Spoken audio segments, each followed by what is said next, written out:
Hey, this is another revision video. I just thought I'd go back and give throwing weapons a perk tree. There's the standard damage improvement perk. Actually, before that I'm gonna go off on a tangent. How Skyrim currently works is that you take the weapon damage, and then the character's skill incrementally increases that value multiplicatively by 0.5% per level, for a maximum of plus 50% extra damage, with the exception of NPC's melee skills, which increases that value by a whole 2% per level, presumably to make up for many enemies not being given perks. On top of that, the damage perks also apply multiplicatively, but by large steps of 20% per perk, and a maximum of 100% extra damage. As stated in other videos, I think this should be knocked down a peg, and maybe this could be increased to a whole percent, leaning more back into the older system of weapon use improving with character skill, while also keeping the new perk system. Or, and not to sound like a broken record, but in its place, that missing perk damage could come from a new bonus. Attribute scaling. Bringing attributes back from all of the previous games, and giving them a direct visible importance to the player with one move. Attributes would be passively present on all characters all of the time, to different degrees, reducing the need for investing perk points into damage, which could be spent on more interesting things instead. The damage ceiling wouldn't necessarily need to change, but the damage floor would increase, especially as the player levels up, because the attributes would be increasing throughout the game. This would make trying to use under-leveled weapon skills less ridiculous, because the player character could make up for their lack of skill by just relying more on their physical strengths. And inversely, a character weak in one attribute could make up for that by getting extra training or practicing the skill more. And maybe training dummies could be given the hidden function of advancing some low-level skills safely, just a little bit.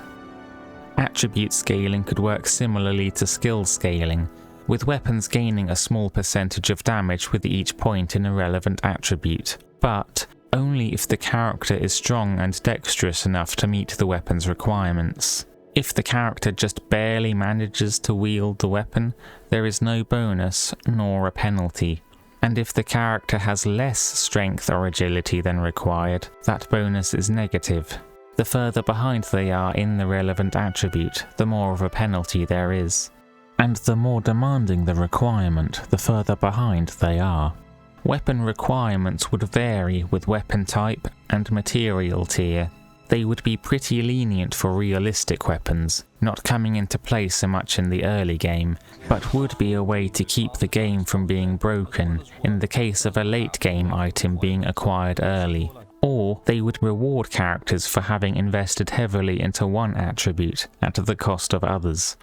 Drain attribute effects would be more directly useful in combat, without being as drastic as, say, dropping the target's carry weight to 0 and routing them to the spot, Morrowind. Instead, the target would be rendered feeble in one aspect, and their weapon less useful. If a weapon scales with 2 or more attributes, it can use multiple smaller damage bonuses instead. Due to being percentage-based, higher tier weapons would, in a way, have greater scaling automatically, without the need of an overcomplicated scaling system that changes from weapon to weapon. Equipping a one-handed weapon in one hand and nothing else in the other could allow characters to bypass the strength requirement on one-handed weapons, at the cost of missing out on that extra hand slot. A combination of one-handed and unarmed could be used by putting the weapon in the offhand. Unarmed attacks would be performed with the main hand inputs, and alt attacks would make use of the weapon in the offhand. Whew. So, as I was saying, there's the standard damage improvement perk. Improved projectile speed and therefore distance is a general upgrade that would benefit all throwing builds, so we may as well put that on all upgrade paths. Maybe a perk that gives access to the unlocked weapon trait perk effects of their melee counterparts, allowing the thrown weapons skill to synergize more with melee weapon builds. One for making the slowing or crippling effects of traps stronger, last longer, or affect larger enemies. A ricochet perk for bouncing throwing weapons off of walls one time, particularly useful for getting alchemical grenades, which don't need a direct hit, safely and stealthily around corners and through doorways. A throwing arc perk for ease of use. A perk that changes the skill by throwing 2 or 3 small weapons at once, if they are available, similar to archery's multi-shot perk. And for medium to large weapons, we can upgrade the throwing speed. And finally, a perk that increases the damage multiplier for critical hits.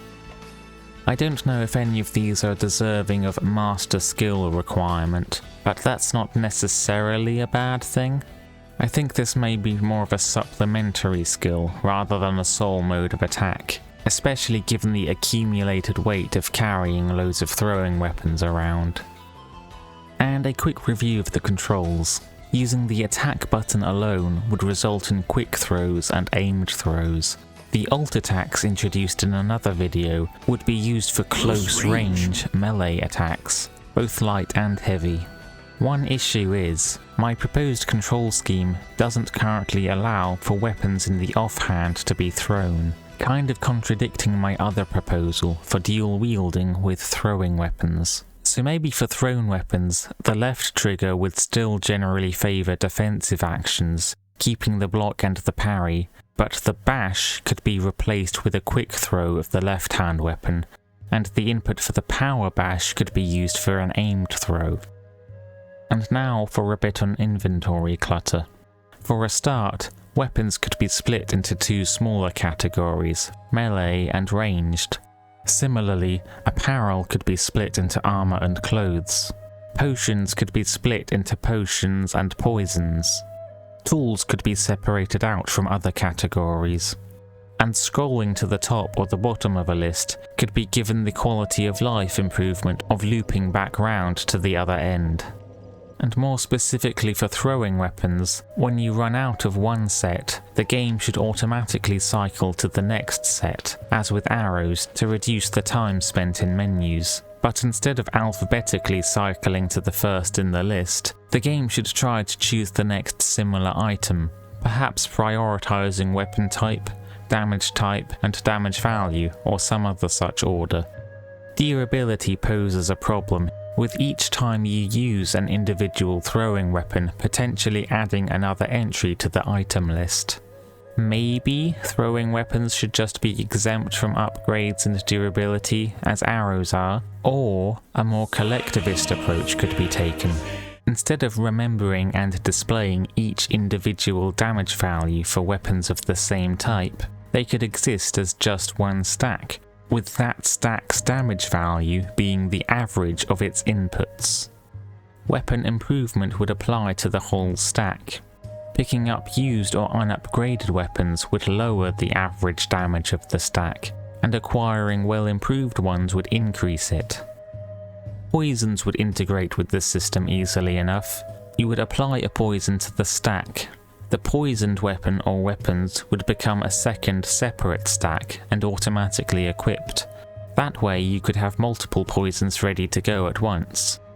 And once the poisoned stacks are used up, the game would cycle back to the main unpoisoned stack. Applying poisons to traps in advance would pose as an extra danger, because the latent poison lying in wait on the ground would stack with additional poisons applied through attacks, shortening the amount of time spent in dangerous melee range. Enchantments would also be applied to the weapon stack, the number of items enchanted depending on the soul being used and the strength of the enchantment. These would also form a second separate stack, with the enchantments being single use, and once it is gone, the item would go back to its unenchanted state back in the main stack. Yeah, I'm probably gonna go back and do some more in-betweeners before getting back to the next main video.